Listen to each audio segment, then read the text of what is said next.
नमस्कार दोस्तों, मैं सुभद्रा कुमारी शुभ स्वागत और अभिवादन करती हूँ आप सबका मेरे चैनल शिक्षा विद शुभ पर। कैसे हैं आप सब? एकदम बढ़िया और खुशहाल ना? ऐसे ही आपकी पढ़ाई भी एकदम बढ़िया चल रही होगी, ऐसा मुझे विश्वास है। जैसा कि आजकल हम पढ़ रहे हैं कक्षा 8 की हमारी दुनिया किताब के पहले अध्याय संसाधन के बारे में। पिछले 2-4 वीडियोज में हमने संसाधनों के बारे में, उनके वर्गीकरण के बारे में सब कुछ विस्तार से जाना और समझा। अब हम इस पाठ के समापन की ओर अग्रसर हैं।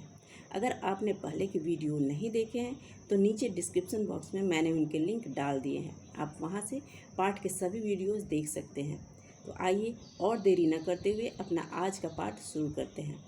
कल के वीडियो में हमने संसाधनों के 2 वर्गीकरण आधारों विकास एवं उपयोगिता तथा उत्पत्ति के आधार को पढ़ा।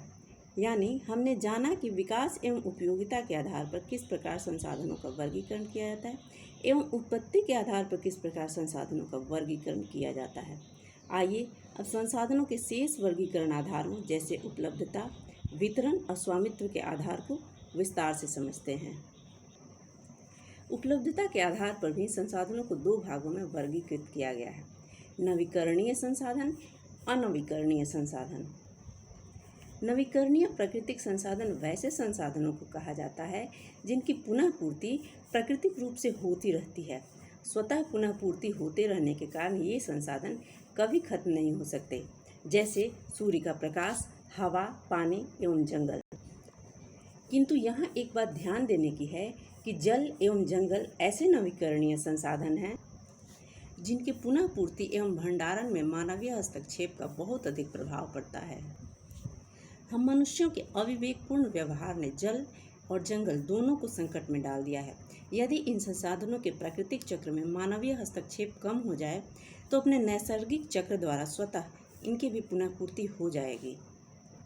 यानी हमने अपने क्रियाकलापों द्वारा जल और जंगल को बहुत अधिक नुकसान पहुंचाया है। यदि हमने इन क्रियाकलापों को, प्रकृति में हस्तक्षेप को तुरंत बंद नहीं किया, कम नहीं किया, तो इन साधनों को भी अनवीकरणीय माना जा सकता है। जल और जंगल भी अनवीकरणीय संसाधन की श्रेणी में आ सकते हैं। उपलब्धता के आधार पर कुछ संसाधन अनवीकरणीय माने जाते हैं। अनवीकरणीय संसाधनों में वे संसाधन शामिल हैं जिनके भंडार सीमित है। एक बार यदि ये संसाधन समाप्त हो गए तो उनकी पुनः पूर्ति में लाखों वर्ष लग जाएंगे, या हो सकता है कि ये समय अवधि भी उनके पुनः पूर्ति के लिए कम पड़ जाए। कोयला, लोहा, पेट्रोलियम, अभ्रक आदि सभी खनिज अनवीकरणीय संसाधन कहे जाते हैं। आइए अब वितरण के आधार पर संसाधन के वर्गों को जानते हैं।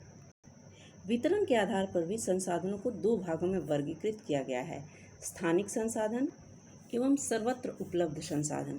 स्थानिक संसाधन प्रकृति द्वारा प्राप्त कुछ संसाधन ऐसे हैं जो कुछ निश्चित स्थानों पर ही पाए जाते हैं, जैसे जादूगोरा का यूरेनियम, कोलार का सोना, कोडरमा का अभ्रक।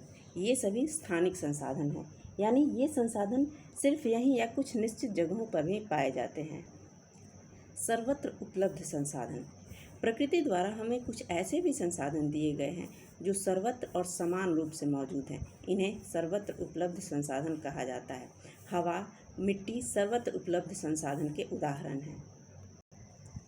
कुछ प्राकृतिक संसाधनों को स्वामित्व के आधार पर भी वर्गीकृत किया जाता है, जैसे निजी संसाधन, राष्ट्रीय संसाधन एवं अंतर्राष्ट्रीय संसाधन। जिन संसाधनों पर किसी 1 या 2 व्यक्तियों या परिवारों का स्वामित्व या अधिकार होता है उन्हें निजी संसाधन कहते हैं, जैसे घर, गाड़ी, रुपया, पैसा आदि।